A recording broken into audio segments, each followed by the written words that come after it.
ಜ್ಞಾನಪೀಠ ಪ್ರಶಸ್ತಿಯನ್ನು ತಂದುಕೊಟ್ಟ ಕನ್ನಡದ ಹೆಮ್ಮೆಯ ಸಾಹಿತಿ ಡಾಕ್ಟರ್ ಯು.ಆರ್. ಅನಂತಮೂರ್ತಿಯವರು ಜನಿಸಿದ್ದು ಡಿಸೆಂಬರ್ 21, 1936ರಂದು ತೀರ್ಥಹಳ್ಳಿಯಲ್ಲಿ. ಮೈಸೂರು ವಿಶ್ವವಿದ್ಯಾಲಯದಲ್ಲಿ ಇಂಗ್ಲಿಷ್ ಸಾಹಿತ್ಯದಲ್ಲಿ ಎಂ.ಎ. ಪದವಿ ಪಡೆದ ಇವರು ಹೆಚ್ಚಿನ ಶಿಕ್ಷಣಕ್ಕಾಗಿ ಇಂಗ್ಲೆಂಡ್ಗೆ ತೆರಳಿ 1966ರಲ್ಲಿ ಬರ್ಮಿಂಗ್ ಹ್ಯಾಮ್ ವಿಶ್ವವಿದ್ಯಾಲಯದಲ್ಲಿ ಪಿಎಚ್.ಡಿ. ಪದವಿಯನ್ನು ಪಡೆಯುತ್ತಾರೆ. ಇವರು ಮೈಸೂರು ವಿಶ್ವವಿದ್ಯಾಲಯದಲ್ಲಿ ಪ್ರಾಧ್ಯಾಪಕರಾಗಿ, ಕೇರಳದ ಮಹಾತ್ಮ ಗಾಂಧಿ ವಿಶ್ವವಿದ್ಯಾಲಯದಲ್ಲಿ ಉಪಕುಲಪತಿಗಳಾಗಿ, ದೇಶ ಹಾಗೂ ವಿದೇಶಗಳ ಅನೇಕ ವಿಶ್ವವಿದ್ಯಾಲಯಗಳಲ್ಲಿ ಸಂದರ್ಶಕ ಪ್ರಾಧ್ಯಾಪಕರಾಗಿ ಸೇವೆ ಸಲ್ಲಿಸಿದ್ದಾರೆ. 2012ರಲ್ಲಿ ಇವರನ್ನು ಕರ್ನಾಟಕದ ಕೇಂದ್ರ ವಿಶ್ವವಿದ್ಯಾಲಯದ ಮೊದಲ ಕುಲಪತಿಗಳನ್ನಾಗಿ ನೇಮಿಸಲಾಯಿತು. ಘಟಶ್ರಾದ್ದ, ಸೂರ್ಯನ ಕುದುರೆ, ಸಂಸ್ಕಾರ, ಭಾರತೀಪುರ, ಯುಗಪಲ್ಲಟ, ರುಜುವಾತು, ಮತ್ತೆ ಮತ್ತೆ ಬ್ರೆಕ್ಟ್, ಮಿಥುನ, ಆಭಾರ, ಪ್ರಶ್ನೆ, ಮೌನಿ, ಆಕಾಶ ಮತ್ತು ಬೆಕ್ಕು, ಅವಸ್ಥೆ, ಭವ, ದಿವ್ಯ, ಅಜ್ಜನ ಹೆಗಲ ಸುಕ್ಕುಗಳು, ಸುರಗಿ, ಮಾತುಸೋತ ಭಾರತ, ಪ್ರೀತಿ ಮತ್ತು ಭಯ ಸೇರಿದಂತೆ ಕಾವ್ಯ, ಕತೆ, ಕಾದಂಬರಿ, ವಿಮರ್ಶೆ, ಲೇಖನ ಹೀಗೆ ವಿವಿಧ ಪ್ರಕಾರಗಳಲ್ಲಿ 50ಕ್ಕೂ ಹೆಚ್ಚು ಕೃತಿಗಳನ್ನು ರಚಿಸಿದ್ದಾರೆ. ಇವರ ಅನೇಕ ಕೃತಿಗಳು ಚಲನಚಿತ್ರಗಳಾಗಿವೆ. ಜ್ಞಾನಪೀಠ ಪ್ರಶಸ್ತಿ, ಕರ್ನಾಟಕ ಸಾಹಿತ್ಯ ಅಕಾಡೆಮಿ ಪ್ರಶಸ್ತಿ, ಕೇಂದ್ರ ಸಾಹಿತ್ಯ ಅಕಾಡೆಮಿ ಪ್ರಶಸ್ತಿ, ಮಾಸ್ತಿ ಪ್ರಶಸ್ತಿ, ರಾಜ್ಯೋತ್ಸವ ಪ್ರಶಸ್ತಿ ಸೇರಿದಂತೆ ಇನ್ನೂ ಅನೇಕ ಪುರಸ್ಕಾರಗಳು ಇವರಿಗೆ ಲಭಿಸಿವೆ. ಯು.ಆರ್. ಅನಂತಮೂರ್ತಿಯವರು ತುಮಕೂರಿನಲ್ಲಿ ನಡೆದ 69ನೇ ಅಖಿಲ ಭಾರತ ಕನ್ನಡ ಸಾಹಿತ್ಯ ಸಮ್ಮೇಳನದ ಅಧ್ಯಕ್ಷರಾಗಿದ್ದರು. ಇವರು 2014ರಲ್ಲಿ ನಮ್ಮೆಲ್ಲರನ್ನೂ ಅಗಲಿದರು. ಚರಿತ್ರೆ ಮತ್ತು ಜಿಪ್ಸಿ. ರೈತ ಪೋಷಾಕಲ್ಲಿ ಕೋಲೂರಿ ಮುದುಕ ಟಾಲ್ಸ್ಟಾಯ್ ಪರ್ಯಾಯ ಹುಡುಕುತ್ತಾ ನಡೆದಾಡಿದ್ದ ಮಾಸ್ಕೋನಿಂದ ಯಾಸ್ನಾಪೋಲ್ಯಾನಕ್ಕೆ ಹೋಗುವ ದಾರಿಯಲ್ಲೊಂದು ಹೋಟೆಲ್ ಇದೆ. ಗಬ್ಬು ಹೋಟೆಲು. ವಸಂತದ ಚಳಿ ಬಿಸಿಲಿನ ಒಂದು ಬೆಳಿಗ್ಗೆ ಗೋರ್ಬಿ ಪೂರ್ವ ರಷ್ಯಾದಲ್ಲಿ ಹೋಟೆಲಿನ ಎದುರು ಪೇವ್ಮೆಂಟ್ ಮೇಲೆ ಕಂಡಿದ್ದನ್ನು ನಂಬದೆ ಕಾರಿಂಗಿಳಿದೆ. ಟೀ ನೆವದಲ್ಲಿ ಜೊತೆಗೊಬ್ಬಳು ದುಬಾಷಿ. ಹೊಳೆಯುವ ಆ ಕಣ್ಣು, ಒತ್ತಿ ಬಾಚಿ ಹೆಣೆದ ಅವಳ ಪುಟ್ಟ ಪುಟ್ಟ ಜಡೆಗಳ ಬಿಳಿತಲೆ, ಕತ್ತಲ್ಲಿ ಅವಳ ಸರದ ಹೊರೆ, ತೂತು ತೂತಲ್ಲೂ ಒಡವೆಗಳ ವಯ್ಯಾರ, ಹುಳಿಸಿ ರಸದ ಕಾಡು ಮಾವಿನ ಹಣ್ಣಿನಂತೆ ಸುಕ್ಕು ಸುಕ್ಕಾದ ಅವಳ ಮುಖ ಕಾಲ ದೇಶ ಚರಿತ್ರೆಗಳಿಗೆ ಆಚಿನವು ಎನಿಸಿತು. ನಾವು ಇದ್ದಿದ್ದು ಪ್ರೇಜ್ಞೌಕುಶಿಯ ಸೋವಿಯತ್ ವ್ಯವಸ್ಥೆಯಲ್ಲಿ. ಪೋಲ್ಯಾನಾದ ಋಷಿ ಕಂಡಿರಬಹುದು ಎನ್ನುವಷ್ಟು ಹಣ್ಣು ಹಣ್ಣು ಮುದುಕಿ. ಆಸ್ತಿ ಮನೆ ಹಂಗಿರದಂತೆ ಮೈ ಮೇಲೆ ತನ್ನೆಲ್ಲ ಆಸ್ತಿ ಹೊತ್ತು ಅಲೆಯುವ ಜಿಪ್ಸಿ ಅವಳು. ಕ್ಯಾಮರಾ ಜೋಕೆ, ಪರ್ಸ್ ಜೋಕೆ ಎಂದಳು ದುಬಾಷಿ. ಚಳಿ ಬಿಸಿಲಲ್ಲಿ ಕಂಬಳಿ ಹೊದ್ದು ಬೆಕ್ಕಿನಂತೆ ಕೈಕಾಲು ಮುದುಗಿ, ಬೆಚ್ಚಗೆ ಬಣ್ಣ ಬಣ್ಣದ ಬಟ್ಟೆಯ ಕುಕ್ಕೆಯಂತೆ ಸದ್ಯಕ್ಕೆ ಸ್ಥಾಪಿತರಾಗಿದ್ದ ಈ ಪುರಾತನೆಗೆ ಈ ಭಾರತೀಯ ಕ್ಷೇಮ ಎನ್ನಿಸಿರಬೇಕು. ನಿಮ್ಮ ಕಂಡದವರಂತೆ ಒಂದಾನೊಂದು ಕಾಲದಲ್ಲಿ ಈ ಜನ ಎಂದಳು ದುಬಾಷಿ. ಸುಕ್ಕುರೆಪ್ಪೆಯ ಕಣ್ಣು ಮುಟುಕಿದಳು ಚಿರಪರಿಚಿತೆಯಂತೆ. ಹಚ್ಚೆ ಕುಚ್ಚಿದ ಕೈಯೊಡ್ಡಿದಳು ಕಂಬಳಿಯ ಒಳಗಿಂದ. ಆಹಾ, ಎಷ್ಟು ಹುಷಾರಾಗಿ! ಸ್ನೇಹಕ್ಕೆ, ಮಾತಿಗೆ, ಕಾಸಿಗೆ ತನ್ನ ಸರ್ಕಾರಿ ವೆನಿಟಿಯನ್ನು ಹುಷಾರಾಗಿ ಔಚು ನಿಂತ ದುಬಾಷಿಗೆ ಖಂಡಾಂತರದ ನಮ್ಮ ಈ ಪ್ರಾಚೀನ ಗುಪ್ತ ಸನ್ನೆ ತಿಳಿಯದಾಯಿತು. ಮಡಿಲೊಳಗೆ ಕೈ ತೂರಿದಳು, ಹುಡುಕಿದಳು, ಸರಗಳಲ್ಲಿ ಒಂದು ಸರ ಜೋಪಾನ ಬಿಡಿಸಿದಳು. ಹಲ್ಲು ಬಿದ್ದ ಬಾಯಲ್ಲಿ ನಗುತ್ತಾ ನನ್ನ ಮುಖಕ್ಕದನ್ನು ತೂಗಿದಳು ಜಂಬದಿಂದ. ಅವಳದೇ ವಾಸನೆಯ ಕಿಲುಬುಗಟ್ಟಿದ ಆ ಮೆಡಲ್ ಖುದ್ದು ಸ್ಟಾಲಿನ್ನೇ ಕೊಟ್ಟಿದ್ದೆಂದು, ಅದು ಅವಳಿ ಜವಳಿ ತ್ರಿವಳಿ ಹೀಗೆ ಮಕ್ಕಳ ಮೇಲೆ ಮಕ್ಕಳು 1 ಡಜನ್ಗೂ ಹೆಚ್ಚು ಈ ಹೊಟ್ಟೆಯಿಂದಲೇ ಹುಟ್ಟಿದ್ದಕ್ಕೆಂದು ಮಹಾಮಾತೆ. ಮತ್ತೆ ಹೊಟ್ಟೆ ಉಬ್ಬಿಸಿಕೊಂಡು ಹಿಸುಕಿ ಹೆರುವಂತೆ ನಟಿಸುತ್ತ ಕೈ ಬಾಯಿ ಕಣ್ಣು ಮಾಡಿ ಬೆರಳುಗಳ ಮಡಚಿ ಬಿಚ್ಚಿ ಮುಚ್ಚಿ ಎಣಿಸುತ್ತ ತಪ್ಪುತ್ತ ನಗುತ್ತ ಗೊಣಗುತ್ತ ಮೆಡಲಲ್ಲಿ ತನಗೆ ಓದಲಾಗದ್ದನ್ನು ಓದುವಂತೆ ಕೇಳಿದಳು. ಅದೇನು ಕಿಲುಬುಗಟ್ಟಿದ ಹಿತ್ತಾಳೆ ಮೆಡಲ್ ತನಗೆ ಈಗ ಸಿಕ್ಕಿದ್ದೋ ಎನ್ನುವಂತೆ. ಈ ನೆವದಲ್ಲಿ ಕೈ ಬದಲಾದದ್ದು ಕರೆ ನನ್ನ 1 ರೂಬಲ್. ಈ ನಮ್ಮ ಕಾನೂನು ಭಂಗ ಕಾಣದಂತೆ ನಿಂತ ಕಾಲಾಧೀನ ದುಭಾಷಿಗೆ ತಾನು ಮಾಡತಕ್ಕದ್ದೇನು ತಿಳಿಯದಾಯಿತು. ನನ್ನದು ಮೆಚ್ಚುಗೆ ಪ್ಲಸ್ ಪುರಸ್ಕಾರಕ್ಕಾಗಿ ಅಲ್ಲಾಡುವ ಕಾಲಾಧೀನ ಕೆನ್ನೆಗಳ ಪ್ರತಿ ಸುಕ್ಕಿನಲ್ಲೂ ಪ್ರಾಚೀನೆ ನಾಚಿ ನಗುವಾಗ ಅವಳ ಪುರಾತನ ತುಂಡು ಕಣ್ಣುಗಳು ಕಾಲಾತೀತ ಎಳೆಬಿಸಿಲಲ್ಲಿ ಸ್ವಚ್ಛಂದ ಹೊಳೆದವು. ಕವಿ ಹಾಗೂ ಅನುವಾದಕಿಯಾಗಿ ತಮ್ಮ ವಿಶಿಷ್ಟ ಬರಹಗಳ ಮೂಲಕ ಕನ್ನಡ ಸಾಹಿತ್ಯದಲ್ಲಿ ಪ್ರಖ್ಯಾತರಾಗಿರುವ ಜನ ತೇಜಶ್ರೀಯವರು ಮೈಸೂರು ವಿಶ್ವವಿದ್ಯಾಲಯದಿಂದ ಇಂಗ್ಲಿಷ್ ಸಾಹಿತ್ಯದಲ್ಲಿ ಎಂಎ ಮತ್ತು ಭಾಷಾಂತರ ಡಿಪ್ಲೊಮಾ ಪದವೀಧರರು. ಹಾಸನದ ಸಂತ ಫಿಲೋಮಿನಾ ಪದವಿ ಪೂರ್ವ ಕಾಲೇಜಿನಲ್ಲಿ ಉಪನ್ಯಾಸಕಿಯಾಗಿ ಮತ್ತು ಇಂದಿರಾ ಗಾಂಧಿ ರಾಷ್ಟ್ರೀಯ ಮುಕ್ತ ವಿಶ್ವವಿದ್ಯಾಲಯದ ಟ್ಯಾಗೋರ್ ಪೀಠದಲ್ಲಿ ಸಂಶೋಧನಾ ಸಹಾಯಕಿಯಾಗಿ ಸೇವೆ ಸಲ್ಲಿಸಿದ್ದಾರೆ. ಇವರು ಲಯ, ತಿಳಿಗೊಳ, ಕತ್ತಲೆಯ ಬೆಳಗು, ಉಸುರುಬುಂಡೆ, ಅವನರಿವಲ್ಲಿ, ಮಾಗಿ ಕಾಲದ ಸಾಲುಗಳು, ಕ್ಯಾಪ್ಟನ್ ಕವಿತೆ ಎಂಬ ಕವನ ಸಂಕಲನಗಳನ್ನು, ಚೀನಿ ತತ್ವಶಾಸ್ತ್ರದ ಕತೆ, ಭಾರತ ರಾಷ್ಟ್ರೀಯ ಚಳುವಳಿ, ಕಡಲತಡಿಯ ಗುಡಾರ, ಬೆತ್ತಲೆ ಫಕೀರ, ಇರುವೆ ಮತ್ತು ಪಾರಿವಾಳ ಸೇರಿದಂತೆ 10ಕ್ಕೂ ಹೆಚ್ಚು ಅನುವಾದಿತ ಕೃತಿಗಳನ್ನು ಪ್ರಕಟಿಸಿದ್ದಾರೆ. ಬೆಳ್ಳಿಮೈ ಹುಳ ಇತ್ತೀಚೆಗೆ ಪ್ರಕಟಗೊಂಡ ಅವರ ಮೊದಲ ಕಥಾ ಸಂಕಲನ. ಜನ ತೇಜಶ್ರೀಯವರು ಡಾಕ್ಟರ್ ಯು.ಆರ್. ಅನಂತಮೂರ್ತಿಯವರ ಆತ್ಮಕಥೆ ಸುರಗಿಯ ನಿರೂಪಣೆ ಮತ್ತು ಸಂಯೋಜನೆಯನ್ನೂ ಮಾಡಿದ್ದಾರೆ. ಇವರಿಗೆ ಮೈಸೂರು ವಿಶ್ವವಿದ್ಯಾಲಯದ ಟಿ.ಎಸ್. ರಂಗರಾವ್ ದತ್ತಿ ಬಹುಮಾನ, ನೀಲಗಂಗಾ ದತ್ತಿ, ವಸುದೇವ ಭೂಪಾಲಂ ದತ್ತಿ, ಡಿ.ಸಿ. ಅನಂತಸ್ವಾಮಿ ದತ್ತಿ, ಸುಶೀಲಾ ಶೆಟ್ಟಿ ಸ್ಮಾರಕ ಕಾವ್ಯ ಪ್ರಶಸ್ತಿ, ಬೇಂದ್ರೆ ಗ್ರಂಥ ಬಹುಮಾನ, ಅಮ್ಮ ಪ್ರಶಸ್ತಿ, ಜಿ.ಎಸ್.ಎಸ್. ಕಾವ್ಯ ಪ್ರಶಸ್ತಿ ಸೇರಿದಂತೆ ಅನೇಕ ಪುರಸ್ಕಾರಗಳು ದೊರೆತಿವೆ. ಎಲ್ಲರಿಗೂ ನಮಸ್ಕಾರ. ವಿಠಲ ಭಂಡಾರಿಯವರ ಹಲವಾರು ಕನಸಿನ ಕೂಸುಗಳಲ್ಲಿ ಈ ವಾರದ ಕವಿತೆ ಕೂಡ ಒಂದು ಕನಸು. ಅವರ ಈ ಕನಸಿನ ಪ್ರಯಾಣದ ಒಳಗೆ ನಾನು ಹೀಗೆ ಪಾಲ್ಗೊಳ್ತಾ ಇರುವಂಥದ್ದು ಖುಷಿಯನ್ನು ತಂದಿದೆ ಅನ್ನುವ ಮಾತನ್ನು ಹೇಳ್ತಾ ಈ ಮೂಲಕ ವಿಠಲ ಭಂಡಾರಿಯವರಿಗೆ ನನ್ನ ನಮನಗಳನ್ನು ಸಲ್ಲಿಸ್ತೇನೆ ಮತ್ತು ಈ ಕಾರ್ಯಕ್ರಮದ ಎಲ್ಲ ಆಯೋಜಕರಿಗೆ ನನ್ನ ಪ್ರೀತಿಪೂರ್ವಕ ಕೃತಜ್ಞತೆಗಳು. ಇವತ್ತಿನ ಈ ವಾರದ ಕವಿತೆಗೆ ನಾನು ಆಯ್ಕೆ ಮಾಡಿಕೊಂಡಿರುವಂತಹ ಕವಿತೆ ಯು.ಆರ್. ಅನಂತಮೂರ್ತಿ ಅವರ ಚರಿತ್ರೆ ಮತ್ತು ಜಿಪ್ಸಿ ಅನ್ನುವ ಕವನ. ಈ ಕವಿತೆ 1992ರಲ್ಲಿ ಪ್ರಕಟವಾದ ಅನಂತಮೂರ್ತಿಯವರ ಮಿಥುನ ಅನ್ನುವ ಕವನ ಸಂಕಲನದಲ್ಲಿದೆ.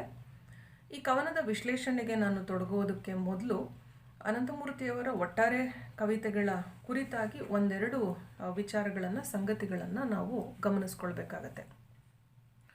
ಕಾವ್ಯ ಪರಂಪರೆ ಬಗೆಗಿನ ಆಳವಾದ ಚಿಂತನೆ ಮೂಲಕ ಅನಂತಮೂರ್ತಿಯವರ ಕವಿತೆಗಳು ರಚಿಸಿಕೊಳ್ಳುವಂತಹ ಕಾವ್ಯ ಮೀಮಾಂಸೆಯನ್ನು ಅವರ ಇತರೆ ಬರಹಗಳ ಜೊತೆಯಾಗಿ ಇಟ್ಟು ಅಭ್ಯಾಸ ಮಾಡುವಂಥದ್ದು ಒಟ್ಟಾರೆಯಾಗಿ ಅನಂತಮೂರ್ತಿಯವರ ಬರಹಗಳನ್ನು ನಾವು ಗ್ರಹಿಸೋದಕ್ಕೆ ನೆರವಾಗುವಂಥದ್ದು. ಅನಂತಮೂರ್ತಿಯವರ ಕಾವ್ಯಕ್ಕೂ ಮತ್ತು ಅವರ ಇತರೆ ಬರಹಗಳಿಗೂ ತುಂಬ ಹತ್ತಿರದ ಸಂಬಂಧ ಇದೆ ಮತ್ತು ಅಂತಹ ಸಂಬಂಧದ ಅಧ್ಯಯನ ಕೂಡ ಬಹಳ ಕುತೂಹಲಕಾರಿಯಾದದ್ದು ಅಂತ ನನಗನ್ನಿಸುತ್ತೆ. ಅವರ ಗದ್ಯದ ಸಾಂದ್ರತೆಯಲ್ಲಿ ಕಾವ್ಯ ಮುನ್ನೆಲೆಗೆ ಬರದೆ ಹೋದರೂ ಕೂಡ ಆಯಾ ಕಾಲಘಟ್ಟದಲ್ಲಿ ಅವರು ಮಂಡಿಸಿದಂತಹ ನಿಲುವುಗಳೇನಿದ್ವು ಅವು ಬಹಳ ಸೂಕ್ಷ್ಮವಾದ ನೆಲೆಗಳಲ್ಲಿ ಅವರ ಕವಿತೆಗಳಲ್ಲೂ ಕೂಡ ಹರಡ್ಕೊಂಡಿರುವಂಥದ್ದನ್ನು ನಾವು ಗಮನಿಸ್ಕೋಬೇಕು. ಅನಂತಮೂರ್ತಿಯವರ ಕಾವ್ಯ ಅವರ ಕಾಲದ ತಾತ್ವಿಕ ಮಾದರಿಗಳನ್ನು ಮೀರಿ ತನ್ನದೇ ಅಸ್ಮಿತೆಯ ಹುಡುಕಾಟದಲ್ಲಿ ಹೊರಟಂತಹ ಕಾವ್ಯ ಆಗಿತ್ತು. ಅವರು ಬರೀತಾರೆ, ತಮ್ಮ ಸಮಸ್ತ ಕಾವ್ಯದ ಮುನ್ನುಡಿನಲ್ಲಿ ಅವರು ಬರೀತಾರೆ, ಅಳುಕಿನಲ್ಲಿ ಅಸ್ಮಿತೆಯ ಹುಡುಕಾಟವಾಗಿ ನನ್ನ ಕೆಲವು ಕಥೆಗಳು, ಪದ್ಯಗಳು ಆಗ 50ರ ದಶಕದಲ್ಲಿ ಪ್ರಕಟವಾದವು. ಆ ದಿನಗಳಲ್ಲಿ ತಮ್ಮ ಸ್ವಂತಿಕೆಯನ್ನು ದಿಟ್ಟವಾಗಿ ಹುಡುಕಾಡ್ತಲೇ ತನ್ನ ಹಿಂದಿನ ಕಾವ್ಯದ ರೀತಿ ನೀತಿಗಳನ್ನು ನಿಷ್ಠುರವಾಗಿ ನಿರಾಕರಿಸಿಕೊಂಡು ಮರುಹುಟ್ಟು ಪಡೆದಿದ್ದ ಗೋಪಾಲಕೃಷ್ಣ ಅಡಿಗರು ಆಗ ನಾನು ಬಹುವಾಗಿ ಮೆಚ್ಚಿಕೊಂಡ, ಈಗಲೂ ಮೆಚ್ಚುವ ಕವಿ. ಆದರೂ ಬರವಣಿಗೆಯಲ್ಲಿ ನಾನು ಭಿನ್ನವಾಗಬೇಕೆಂಬ ಪ್ರಯತ್ನ ಯಾವತ್ತೂ ಇತ್ತು ಅನ್ನುವಂಥ ಮಾತನ್ನು ಅವರು ಬರೀತಾರೆ.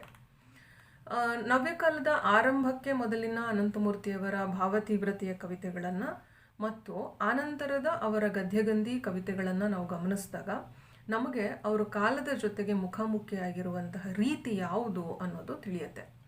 ಇದು ಅನಂತಮೂರ್ತಿಯವರು ಪರಂಪರೆಯಿಂದ ಹೊರಳುಕೊಂಡಿರುವಂತಹ ಬಗೆಯೂ ಕೂಡ ಆಗಿದೆ ಅಂತ ನಾನು ಭಾವಿಸ್ತೇನೆ. ಪರಂಪರೆಯಿಂದ ಹೊರಳ್ಕೊಳ್ಳೋದು ಅಥವಾ ಡಿವಿಯೇಟ್ ಆಗಿ ಬರೆಯೋದು ಅಂತ ಅಂದರೆ ಅದು ಒಂದು ಬಗೆಯ ಪ್ರತಿಭಟನೆಯೇ ಆಗಿರುತ್ತೆ.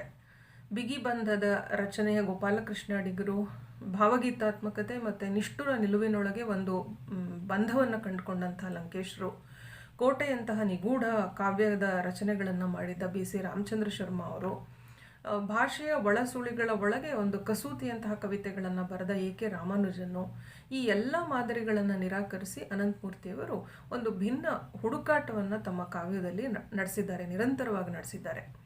ಅವರ ಕವಿತೆಗಳ ರಾಚನಿಕ ಬಂಧವನ್ನು ನಾವು ನೋಡಿದ್ರೇನೆ ಅವರು ಆ ಕಾಲದಲ್ಲಿ ಬರಿತಾ ಇದ್ದ ಇತರರಿಗಿಂತ ಹೇಗೆ ಭಿನ್ನ ಆಗಿದ್ರು ಅಂತನ್ನೋದು ನಮಗೆ ಗೊತ್ತಾಗತ್ತೆ. ಒಬ್ಬರು ಆಡಿದ ಅರ್ಧ ಮಾತನ್ನು ಮತ್ತೊಬ್ಬರು ಮುಂದುವರಿಸಿ ಪೂರ್ಣಗೊಳಿಸುವ ಪ್ರೇಮಿಗಳ ಮಾತಿನ ಹಾಗೆ ಬರವಣಿಗೆಯ ಕ್ರಿಯೆ ಅಂತ ಹೇಳಿ ಅನಂತಮೂರ್ತಿಯವರು ತಮ್ಮ ಆತ್ಮಕಥೆ ಸುರಗಿಯಲ್ಲಿ ಬರೀತಾರೆ.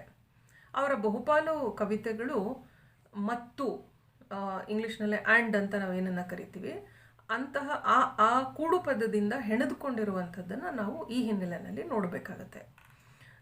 ಅವರ ಹಲವಾರು ಕವಿತೆಗಳು ಇದೇ ಮತ್ತು ಅನ್ನುವಂತಹ ಒಂದು ಕೂಡು ಪದದಿಂದನೇ ಸೇರಿಕೊಂಡಿರುವಂಥದ್ದು. ಉದಾಹರಣೆಗೆ ವ್ಯವಸ್ಥೆಯ ಪುರುಷ ಮತ್ತು ಸುಡುಗಾಡು ಸಿದ್ದೇಶ, ರಾಜ ಮತ್ತು ಬಾವಲಿ, ಪ್ರೀತಿ ಮತ್ತು ಕರ್ತವ್ಯ, ದಲೈಲಾಮಾ ಮತ್ತು ಚರಿತ್ರೆ, ಚರಿತ್ರೆ ಮತ್ತು ಜಿಪ್ಸಿ, ಗಾಂಧಿ ಮತ್ತು 8ನೇ ಹೆನ್ರಿ, ಜಿಪ್ಸಿ ಮತ್ತು ಮರ, ಹೀಗೆ ಕೆಲವನ್ನು ಮಾತ್ರ ನಾನಿಲ್ಲಿ ಹೆಸರಿಸ್ತಾ ಇದ್ದೇನೆ.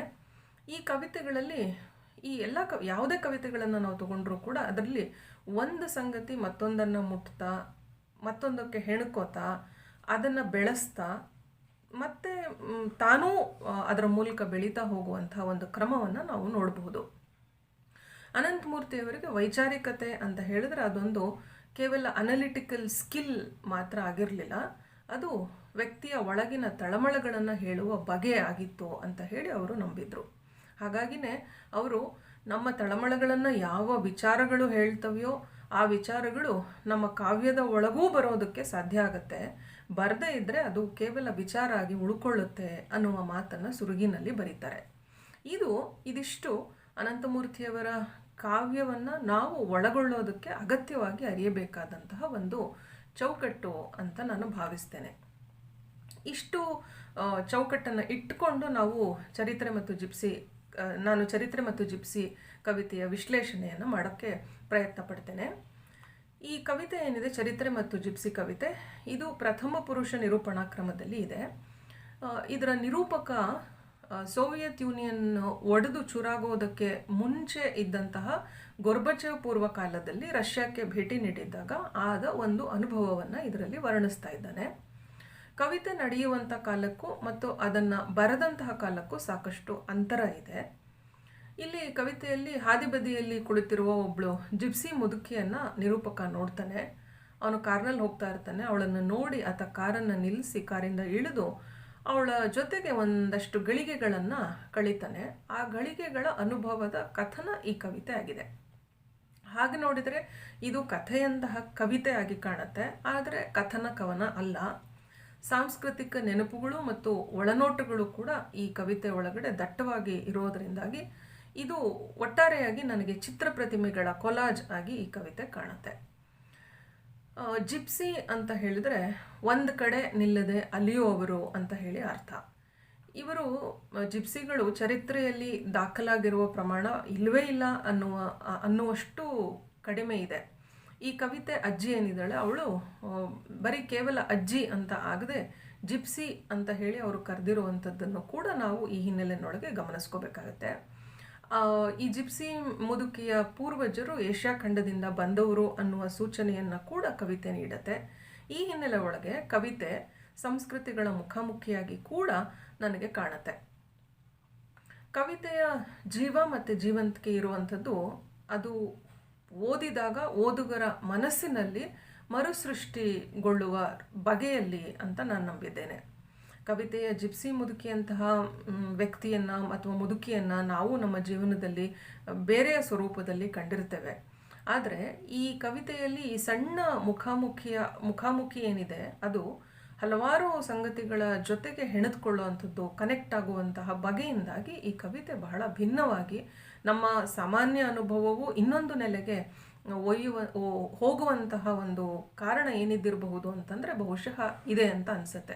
ಅಂದರೆ ಒಂದು ಸಂಗತಿಯು ಇನ್ನೊಂದು ಸಂಗತಿಯ ಅಥವಾ ಮತ್ತೊಂದು ಸಂಗತಿಯ ಜೊತೆಗೆ ಹೆಣಿಗೆ ಹಾಕೊಳ್ಳುವಂತಹ ಅದರ ಬಗೆಯಿಂದಾಗಿ ಅಂತ. ಇಲ್ಲಿ ಕವಿತೆಯಲ್ಲಿ ಗತಕಾಲದ ಅನುಭವಗಳ ಒಂದು ಪ್ರತಿಮಾ ಲೋಕ, ಕವಿ ರೂಪಿಸ್ಕೊಂಡಿರುವಂತಹ ತಾತ್ವಿಕತೆ, ರಾಜಕೀಯ ಎಲ್ಲ ಒಂದುಗೂಡಿ ಒಂದು ಕವಿತೆಯನ್ನು ಒಂದು ಮಾನವೀಯ ಚಿತ್ರ ಆಗಿ ನಮ್ಮ ಕಣ್ಣು ಮುಂದೆ ತರ್ತಾ ಹೋಗುತ್ತೆ. ಈ ಕವಿತೆಯಲ್ಲಿ 2 ಭಿನ್ನವಾದ ಸಂಗತಿಗಳ ಮುಖಾಮುಖಿಯನ್ನು ನಾವು ಕಾಣಬಹುದು. ಅದು ಯಾವುದಪ್ಪ ಅಂತಂದರೆ, ಮೊದಲನೇದು ಕಾಲ ದೇಶ ಚರಿತ್ರೆಗೆ ಅಥವಾ ಕಾಲ ದೇಶ ಚರಿತ್ರೆಗಳ ಅಧೀನಕ್ಕೆ ಒಳಪಡುವಂತಹ ಕಾಲಾಧೀನ ಸಂಗತಿಗಳು ಅಂತ ನಾವು ಕರಿಬಹುದು ಅದನ್ನು.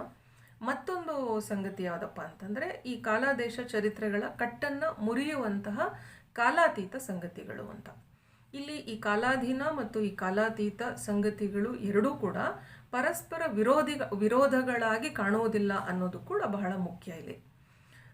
ಜಿಪ್ಸಿ ಮುದುಕಿಯ ಹೊಳೆಯುವ ತುಂಟ ಕಣ್ಣು, ಅವಳ ಲಜ್ಜೆ, ಜಾಣತನಗಳು ಏನು ಕಾಣ್ತವೆ ಅಥವಾ ಕವಿ ಅದರೊಳಗಡೆ ವರ್ಣಿಸ್ತಾರೆ, ಅವೆಲ್ಲವೂ ನಮಗೆ ಕಲಾತೀತವಾಗಿ ಕಂಡ್ರೆ ಅವರೇ ಹೇಳುವಂತಹ ಹುಳಿ ಸಿ ರಸದ ಕಾಡು ಮಾವಿನ ಹಣ್ಣಿನಂತೆ ಸುಕ್ಕು ಸುಕ್ಕಾದ ಅವಳ ಮುಖ ಅನ್ನುವ ಮಾತು, ಅವಳ ವೃದ್ಧಾಪ್ಯ, ಇವೆಲ್ಲವೂ ಕಾಲಕ್ಕೆ ಅಧೀನವಾದ ಸಂಗತಿಗಳಾಗಿ ನಮ್ಮ ಕಣ್ಮುಂದೆ ಬರ್ತವೆ.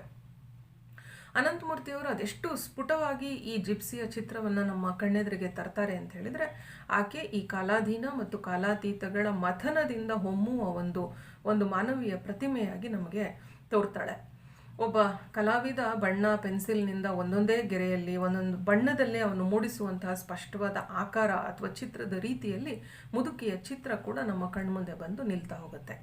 ಈ ಕಾರಣಕ್ಕಾಗಿಯೇ ನಾನು ಒಟ್ಟಾರೆಯಾಗಿ ಅನಂತಮೂರ್ತಿಯವರ ಕವಿತೆಗಳನ್ನು ಚಿತ್ರ ಪ್ರತಿಮೆಗಳು ಅಂತ ಕರೆಯೋದಕ್ಕೆ ಇಷ್ಟಪಡ್ತೇನೆ. ನೀವು ಅವರ ಯಾವುದೇ ಕವಿತೆಗಳನ್ನು ತೆಗೆದುಕೊಂಡು ನೋಡಿದರೂ ಕೂಡ ಇಂತಹ ಒಂದು ಚಿತ್ರವತ್ತಾದ ಒಂದು ಆಯಾಮ ಅಥವಾ ಒಂದು ಪ್ರತಿಮೆ ನಮಗೆ ಆ ಕವಿತೆಯಲ್ಲಿ ಕಾಣಕ್ಕೆ ಸಿಕ್ಕತ್ತೆ.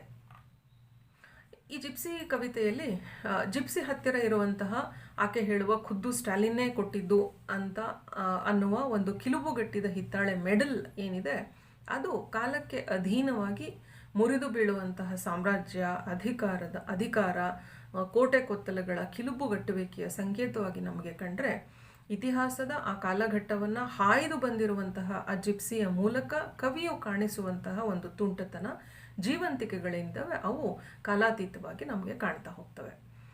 ಕವಿತೆಯಲ್ಲಿ ಅನಂತಮೂರ್ತಿಯವರು ಬ್ರೆಜ್ನೇವ್ ಖುಷಿಯ ಸೋವಿಯತ್ತನ್ನು ಮತ್ತು ಗೋರ್ಬಚೇವ್ ಪೂರ್ವ ರಷ್ಯಾವನ್ನು ಪ್ರಸ್ತಾಪಿಸುವಂತಹ ಮೂಲಕ ಒಂದೇ ದೇಶದ ಹಲವು ಆಡಳಿತ ವ್ಯವಸ್ಥೆಗಳನ್ನು ಬಹಳ ಸೂಚ್ಯವಾಗಿ ಎದುರುಬದರಾಗಿ ನಮ್ಮ ಕಣ್ಮುಂದೆ ನಿಲ್ಲಿಸ್ತಾರೆ. ಸ್ಟಾಲಿನ್ನು, ಗೋರ್ಬಚೇವು, ಬ್ರೆಜ್ನೇವ್ರು ಸೋವಿಯತ್ ಜನರ ಆಶಯಕ್ಕೆ ಧಕ್ಕೆ ತಂದರು ಅನ್ನುವಂತಹ ಅಸಮಾಧಾನ ಕೂಡ ಇದರಲ್ಲಿ ಕಂಡು ಕಾಣದ ಹಾಗೆ ಒಂದು ಸಣ್ಣ ಎಳೆಯಾಗಿ ಬಂದು ಹೋಗ್ತದೆ. ಇದಕ್ಕೆ ಕವಿ ಸೂಚಿಸುವ ಪರ್ಯಾಯ ಕೂಡ ಕವಿತೆಯಲ್ಲೇನೇ ಇದೆ. ಆ ಪರ್ಯಾಯ ನಮಗೆ ಕವನದ ಆರಂಭಿಕ ಸಾಲುಗಳಲ್ಲೇನೆ ಕಾಣುತ್ತೆ. ಅದು ಏನು ಆ ಸಾಲು? ರೈತ ಪೋಷಾಕಲ್ಲಿ ಕೋಲೂರಿ ಮುದುಕ ಟಾಲ್ಸ್ಟಾಯ್ ಪರ್ಯಾಯ ಹುಡುಕುತ್ತ ನಡೆದಾಡಿದ್ದ ದಾರಿ ಅನ್ನುವ ಮಾತನ್ನು ಬರೀತಾರವರು. ಹಾಗಾಗಿನೇ ಕವಿತೆಯ ಜಿಪ್ಸಿಯನ್ನು ಅವರು ಪೋಲ್ಯಾನಾದ ಋಷಿ ಟಾಲ್ಸ್ಟಾಯ್ ಕಂಡಿರಬಹುದು ಎನ್ನುವಷ್ಟು ಹಣ್ಣು ಮುದುಕಿ ಅನ್ನುವ ಸಾಲಿನ ಮೂಲಕ ನಮಗೆ ಕಾಣಿಸ್ತಾರೆ. ಈಗ ನಾನು ಹೇಳಿದಂಥ ಈ ಎಲ್ಲ ಸಂಗತಿಗಳು ಏನಿದ್ದಾವೆ ಅವು ಕವಿತೆ ಒಳಗಡೆನಲ್ಲಿ ಭೋರ್ಗರಿತ ಅಥವಾ ಧುಮ್ಮಿಕ್ಕಿ ನಮಗೆ ಕಾಣಿಸೋದಿಲ್ಲ. ಆದರೆ ಅವುಗಳ ಹರಿವು ಹೇಗಿದೆ ಅಂತಂದರೆ ಅದು ಒಂದು ಒಳಸೆಲೆಯಾಗಿ ಒಂದು ಅಂತರಗಂಗೆಯ ರೀತಿಯಲ್ಲಿ ಕವಿತೆಯಲ್ಲಿ ಹರಿತಾ ಹೋಗ್ತವೆ, ಕವಿತೆಯ ಉದ್ದಕ್ಕೂ ಹರಿತಾ ಹೋಗ್ತವೆ. ಕವಿತೆಯ ಹಲಬಗೆಯ ಆಯಾಮಗಳು ಜೀವನದ ಸಹಜ ಸತ್ಯಗಳನ್ನು ನಮಗೆ ಹೊಳೆಸಿ ಹಲವು ನಿಟ್ಟುಗಳಿಂದ ಬದುಕನ್ನು ಹೊರಗೆ ಹಚ್ಚುವ ಹಾಗೆ ಮಾಡ್ತವೆ. ಇದರಲ್ಲಿ ಆ ಜಿಪ್ಸಿ ಮುದುಕಿ ದುಡ್ಡು ಬೇಕು ಅಂತ ಹೇಳಿ ಒಂದು ಸನ್ನೆಯನ್ನು ಮಾಡ್ತಾಳೆ. ಹಾಗೆ ಸನ್ನೆ ಮಾಡುವಂತಹ ಜಿಪ್ಸಿ ಮುದುಕಿ ಮತ್ತು ಅಲ್ಲಿ ಕಾನೂನಾತ್ಮಕವಾಗಿ ಆ ಥರ ಹಣವನ್ನು ಕೊಡೋದು ಕೂಡ ಅಪರಾಧ. ಆ ಕಾನೂನನ್ನು ಭಂಗ ಮಾಡಿ ಕವಿತೆಯ ನಿರೂಪಕ ಒಂದು ರೂಬಲನ್ನು ಆ ಜಿಪ್ಸಿಗೆ ಕೊಡ್ತಾನೆ. ಹಾಗೆ ಕಾನೂನು ಭಂಗ ಮಾಡಿ ಒಂದು ರೂಬಲನ್ನು ಕೊಡುವಂತಹ ಆ ನಿರೂಪಕ ಮತ್ತು ಇವರಿಬ್ಬರ ನಡುವೆ ಇದನ್ನು ನೋಡಿಯೂ ನೋಡದ ಹಾಗೆ ಇರುವಂತಹ ಅಥವಾ ನಟಿಸುವಂತಹ ಇವರ ನಡುವೆ ಇರುವ ದುಭಾಷೆ ಏನಿದ್ದಾಳೆ, ಇವರೆಲ್ಲರೂ ಕೂಡ ನಮಗೆ ಸಹಜ ಮನುಷ್ಯರಾಗಿ ಮತ್ತು ಒಂದೇ ಸತ್ವದ ಮುಂದುವರಿಕೆಯ ಹಾಗೆ ಕಾಣುವಂಥದ್ದೇನಿದೆ ಅದು ಕವಿತೆಯ ಹಲವು ನಿಟ್ಟಿನ ಮುಂಚಾಚುವಿಕೆಯ ಕಾರಣದಿಂದಾಗಿನೇ. ಕವಿ ಇದನ್ನೆಲ್ಲ ವರ್ಣಿಸುವಂತಹ ಬಗೆನಲ್ಲಿ ನಮಗೆ ಇದು ಯಾವುದನ್ನೂ ತಪ್ಪು ಸರಿ ಅನ್ನುವಂತಹ ತೀರ್ಮಾನಗಳಿಗೆ ಅಥವಾ ಒಂದು ಜಡ್ಜ್ಮೆಂಟ್ಗೆ ನಾವು ನಿಲ್ಲಕ್ಕೆ ಹೋಗ್ದೇನೆ ಅದು ನಮ್ಮೊಳಗೆ ಒಂದು ಆರ್ದ್ರವಾದ ಅಂತಃಕರಣದ ವಾತಾವರಣವನ್ನು ಸೃಷ್ಟಿಸ್ತಾ ನಮ್ಮೊಳಗಿನ ನಮ್ಮ ಅಂತರಂಗವನ್ನು ಒಂದು ಕ್ಷಣ ತೇವಗೊಳಿಸಿ ಹೋಗುವಂಥ ಒಂದು ಚಿತ್ರದ ಕಟ್ಟುವಿಕೆಯಾಗಿ ಇದಿಷ್ಟು ನಮಗೆ ಕಾಣಿಸ್ತಾ ಹೋಗುತ್ತೆ. ಈ ಕವಿತೆನಲ್ಲಿ ಜಿಪ್ಸಿ ಮತ್ತು ವ್ಯಕ್ತಿ ನಡುವಿನ ಈ ಕವಿತೆ ಅನ್ನೋದೇನಿದೆ ಅದು ಇದರಲ್ಲಿ ಬರೋ ಜಿಪ್ಸಿ ಮತ್ತು ಆ ನಿರೂಪಕ ಏನಿದ್ದಾನೆ ಅವರಿಬ್ಬರು ಭೇಟಿ ನೆನಪ ಇದು. ಸೋವಿಯತ್ ಒಕ್ಕೂಟದ ಬಗೆಗಿನ ಕವಿ ತನ್ನ ನಿಲುವುಗಳನ್ನು ಹೇಳ್ತಾ ಇರುವಂತಹ ಕವಿತೆನ ಇದು, ಅಥವಾ ಚರಿತ್ರೆ ಮತ್ತು ವಾಸ್ತವಗಳ ಮುಖಾಮುಖಿನ ಇದು, ಅಥವಾ ಮನುಷ್ಯ ಮತ್ತು ಮಾನವೀಯತೆಯ ನಡುವಿನ ಮಾತುಕತೆನ ಇದು ಅನ್ನುವಂತಹ ಹಲವಾರು ಪ್ರಶ್ನೆಗಳನ್ನು ಈ ಕವಿತೆ ನಮ್ಮೊಳಗೆ ಎತ್ತುತ್ತಾ ಆ ಒಂದು ಚಿತ್ರ ಇನ್ನೊಂದು ಚಿತ್ರವನ್ನು ಹೌದು ಇದು ನೆನಪು, ಇವರ ನಡುವಿನ ನೆನಪು ಅಂತ ಹೇಳುವಂಥ ಒಂದು ಚಿತ್ರ, ಇಲ್ಲ ಇದು ಸೋವಿಯತ್ ಒಕ್ಕೂಟದ ಬಗೆಗಿನ ಕವಿಯ ಒಂದು ಅಭಿಪ್ರಾಯವನ್ನು ದಾಖಲಿಸ್ತಾ ಇದೆ ಅನ್ನೋದ್ರ ಜೊತೆಗೆ ಸೇರ್ಕೊಳ್ತಾ ಅದು ಇನ್ನೊಂದು ಆಯಾಮವಾದ ಮನುಷ್ಯ ಮತ್ತು ಮಾನವೀಯತೆಯ ಒಂದು ಮುಖಾಮುಖಿಯನ್ನು ಹೇಳ್ತಾ ಇದೆ ಅನ್ನುವಂಥ ಕಡೆಗೂ ನಮ್ಮನ್ನು ಕೊಂಡೊಯ್ತಾ ಒಂದು ಚಿತ್ರ ಇನ್ನೊಂದು ಚಿತ್ರವನ್ನು ಬೆಳೆಸೋ ಅದರ ಒಳಹೊಕ್ಕು ಮತ್ತೊಂದನ್ನು ಸೃಷ್ಟಿಸುವಂತಹ ಬೆರಗನ್ನು ಇದು ಮೂಡಿಸ್ತಾ ಹೋಗುತ್ತೆ. ಇದು ಹೇಗೆ ಅಂತಂದರೆ ಗುಡ್ ಗಾರ್ಡನಲ್ಲಿ ಚಿಕ್ಕ ಚಿಕ್ಕ ತೋಡುಗಳಿರ್ತವೆ, ಆ ತೋಡುಗಳೆಲ್ಲ ಹರಿತ ಝರಿಯನ್ನು ಸೇರ್ಕೋತವೆ, ಆ ಝರಿಗಳು ಸಣ್ಣ ಹೊಳೆಯನ್ನು ಸೇರಿಕೊಂಡು ಆನಂತರ ಹರಿತ ಅವೆಲ್ಲ ದೊಡ್ಡ ಹೊಳೆ ಒಳಗಡೆ ಕೂಡ್ಕೊಳ್ತವೆ. ಆ ರೀತಿಯಾದ ಒಂದು ಅನುಭವವನ್ನು ಈ ಕವಿತೆ ಅಥವಾ ಅನಂತಮೂರ್ತಿಯವರ ಒಟ್ಟಾರೆ ಒಟ್ಟು ಕವಿತೆಗಳು ಯಾವುದೇ ಕವಿತೆಯನ್ನು ತೆಗೆದುಕೊಂಡ್ರೂ ನಮ್ಗೆ ಇಂಥದ್ದೇ ಅನುಭವ ಆಗುತ್ತೆ. ಇಲ್ಲಿ ನಾವು ದೊಡ್ಡ ಹೊಳೆ ಪಾತ್ರ, ಈ ದೊಡ್ಡ ಹೊಳೆಗೆ ತುಂಬ ದೊಡ್ಡ ಪಾತ್ರ ಇದೆ, ಅದರ ಸೌಂದರ್ಯ ತುಂಬ ದೊಡ್ಡದು ಅಂತ ನಾವು ಹೇಗೆ ಅಂದ್ಕೋತೀವೋ ಅದೇ ಕಾಲಕ್ಕೆ ಆ ಚಿಕ್ಕ ತೋಡು, ಆ ದೊಡ್ಡ ಹೊಳೆಯನ್ನು ಮಾಡಿರುವಂತಹ ಆ ಚಿಕ್ಕ ತೋಡು ಕೂಡ ಅದು ತನ್ನದೇ ಒಂದು ಪಾತ್ರದ ಮೂಲಕ ತನ್ನದೇ ಸೌಂದರ್ಯದ ಮೂಲಕ ನಮ್ಮನ್ನು ಎಡತಾಕುವಂಥದ್ದನ್ನು ಒಂದು ಬಹಳ ವಿಚಿತ್ರವಾದಂತಹ ಒಂದು ಸೌಂದರ್ಯವನ್ನು ಈ ಕವಿತೆಗಳು ಸೃಷ್ಟಿಸ್ತಾ ಹೋಗ್ತವೆ. ಬಹುಶಃ ಇದೇ ಅನಂತಮೂರ್ತಿ ಅವರ ಕವಿತೆಯ ಹುಡುಕಾಟ ಅಂತ ನನಗನ್ನಿಸತ್ತೆ. ಗದ್ಯಗಂಧಿ ಭಾಷೆ ಮೂಲಕ ಒಡಮೂಡುವಂತಹ ಅನಂತಮೂರ್ತಿಯವರ ಕವಿತೆಗಳ ಆಕೃತಿ ಏನಿದೆ ಅದು ಕನ್ನಡ ಕಾವ್ಯ ಪರಂಪರೆಯಲ್ಲಿ ಒಂದು ಭಿನ್ನ ಮತ್ತು ಹೊಸದಾದ ಮಾದರಿಯನ್ನು ಸೃಷ್ಟಿಸಿದಂಥದ್ದು ಅನ್ನುವಂಥದ್ದನ್ನು ನಾವು ಗಮನಿಸಬೇಕು. ಅನಂತಮೂರ್ತಿಯವರು ತಮ್ಮ ಒಟ್ಟು ಕವಿತೆಗಳ ಸಂಕಲನವನ್ನು ಸಮಗ್ರ ಕಾವ್ಯ ಅಂತ ಕರೆಯೋದಿಲ್ಲ. ಅವರು ತಮ್ಮ ಒಟ್ಟಾರೆ ಕವಿತೆಗಳ ಸಂಕಲನಕ್ಕೆ ಸಮಸ್ತ ಕಾವ್ಯ ಅನ್ನುವಂಥ ಹೆಸರನ್ನು ಕೊಟ್ಟಿದ್ದಾರೆ. ಈ ಹಿನ್ನೆಲೆಯಲ್ಲಿ ನಾನು ಇಷ್ಟೊತ್ತು ಹೇಳಿದಂತಹ ಈ ಆಯಾಮದ ಹಿನ್ನೆಲೆಯಲ್ಲಿ ನಾವು ಯಾಕೆ ಈ ಶೀರ್ಷಿಕೆಯನ್ನು ಕೊಟ್ಟರು ಅನ್ನೋದನ್ನು ಗಮನಿಸಿದಾಗ ಅದೆಷ್ಟು ಕುತೂಹಲಕರವಾಗಿ ಮತ್ತು ಬಹಳ ಮುಖ್ಯವಾದದ್ದಾಗಿ ಏನನ್ನು ಅದು ಪ್ರತಿಷ್ಠಾಪಿಸೋದಕ್ಕೆ ಹೊರಡ್ತಾ ಇದೆ ಅನ್ನೋದನ್ನು ನಾವು ನೋಡಿದಾಗ ಬಹಳ ಇಂಟ್ರೆಸ್ಟಿಂಗ್ ಆದಂತಹ ಒಂದು ಆಯಾಮ ನನಗೆ ಹೊಳೆಯುತ್ತೆ. ಪಂಪ ಏನು ಹೇಳ್ತಾನೆ, ತನ್ನ ಕೃತಿ ತನ್ನ ಕಾಲದ ಇತಿಹಾಸವನ್ನು ಮತ್ತು ಸಾರ್ವಕಾಲಿಕ ಇತಿಹಾಸವಾದ ಮಹಾಭಾರತವನ್ನು ಕೂಡಿಸುವಂತಹ ಕ್ರಿಯೆ ಅನ್ನುವ ಮಾತನ್ನು ಪಂಪ ಹೇಳ್ತಾನೆ. ಅಂತಹ ಪಂಪನ ಸಮಸ್ತ ಭಾರತವನ್ನು ನೆನಪಿಸುವಂತಹ ಶೀರ್ಷಿಕೆ ಅನಂತಮೂರ್ತಿಯವರ ಕವಿತೆಗಳ ಪುಸ್ತಕದ್ದು. ಅದು ಸಮಸ್ತ ಕಾವ್ಯ. ಅನಂತಮೂರ್ತಿಯವರ ಬದುಕು ಮತ್ತು ಬರಹವನ್ನು ನಾವು ಅರ್ಥೈಸಿಕೊಳ್ಳೋದಕ್ಕೆ ನೆರವಾಗುವಂತಹ ಬೆಳಕಿಂಡಿಯಾಗಿ ನನಗೆ ಈ ಒಂದು ಆಯಾಮ ಕಾಣುತ್ತೆ. ಸಮಸ್ತ ಅಂತ ಹೇಳಿದರೆ ವಿಭಿನ್ನ ಕಾಲದೇಶಗಳನ್ನು ಕೂಡಿಸುವ, ಸಮಾಸಗೊಳಿಸುವ ಕ್ರಿಯೆ, ಸೇರ್ಕೊಂಡಿರುವಂಥದ್ದು, ಐಕ್ಯಗೊಂಡಿರುವಂಥದ್ದು, ಎಲ್ಲರನ್ನೂ ಒಳಗೊಳ್ಳುವಂಥದ್ದು ಅನ್ನುವ ಹಲವಾರು ಅರ್ಥಗಳನ್ನು ಸಮಸ್ತ ಅನ್ನುವ ಪದ ಹೊಂದಿದೆ.